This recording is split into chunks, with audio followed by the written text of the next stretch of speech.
Visual effects and animation company DNEG is going public in a SPAC transaction that values the business at $1.7 billion. DNEG is seen as the leader in the space, having long-time relationships with large content producers such as Disney and Netflix.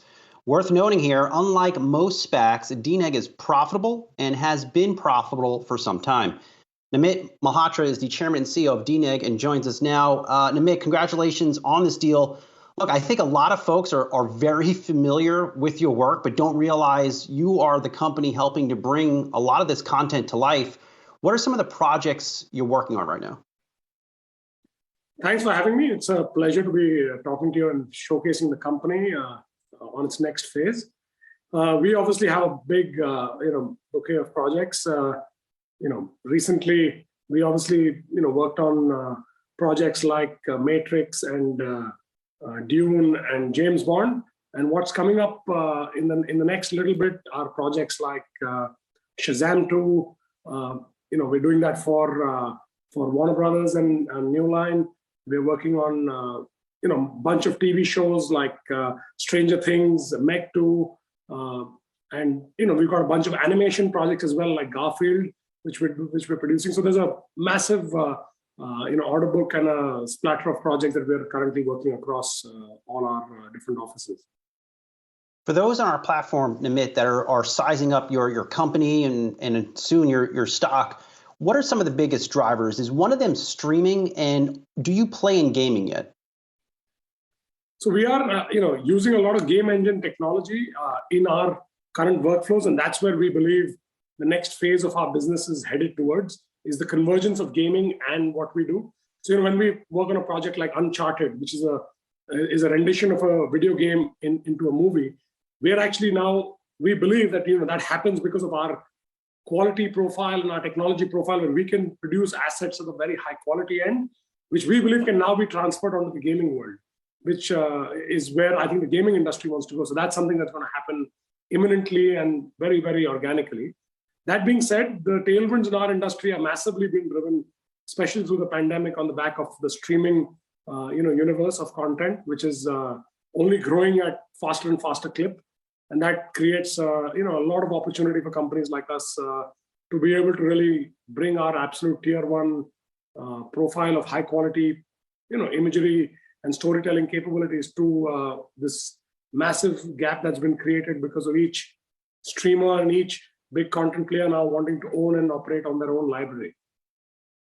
Namit, it's Julie here. One of the challenges that poses as well is getting good people, right? And competing with gaming, with the other visual effects houses to get good people as well. And I noted in your investor presentation that one of the reasons you're going public is to be able to offer stock options to folks of a public company. Talk to me about that competition for talent and what it's like now versus a year ago, 5 years ago, for example. Sure. See, there's always been, at the very high end of any business, there's always going to be a dearth of good enough or enough talent out there. All I can show from the history of our evolution, when we acquired Double Negative in 2014, we were about 700-800 people in London. We are about 7,000 globally. We were about 8,000 people right before the pandemic. So we've actually shown that we can actually globalize and operationalize different sites, and access to talent therefore becomes a little easier because of the way our platform is designed. Our tech tools are designed where we can train and bring people onto their best capability in a much, much faster clip than, let's say, most of our competitors can. So that's a big differentiator. The other is that having a deep historic bench of, a massive talent pool in India certainly helps, where we know that there is no shortage of people. What they need is a lot of training and support. And that's what the company has already built over the last, let me say, almost 15 years of my journey has been about building and scaling that part of the world to be able to deliver high quality product for whatever we do. So we are, as part of the journey we're on, it's just that today our ability to scale is a little bit more, let's say, stable, because we don't have to worry about what happens a year or 2 years from now. We have future visibility, we have much better order books and a much stronger demand curve. So we can be investing in training and new technologies whilst opening up new offices that make access to that talent much more, comfortable or easier. And that sort of gives us, I think, a unique position to any of our competitors who fortunately or unfortunately, don't have that sorted, because our genesis itself is a function of East meets West. I came from setting up a very successful capability in India and then acquired companies in the West. So we kind of brought the two worlds together in our journey, and that takes a lot of work and a lot of effort in really integrating and aligning culture, behavior, training, and that we've sort of done and established through our last many years of building this company. Speaking of journeys, talk to us about your journey. Am I correct that you started this company at 18 years old out of your grandfather's basement? Yeah, so I started in Mumbai. That's absolutely right. In 1995, literally in a car garage that my grandfather had bought, and my father and we lived in the same house, but in an apartment in Mumbai. It still exists, by the way.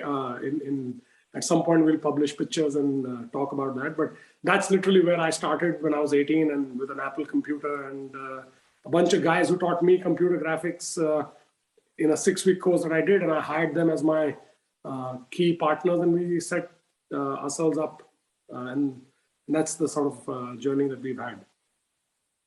A very interesting story here. Congrats on the upcoming debut. Namit Malhotra, Chairman and CEO of DNEG. Good to see you.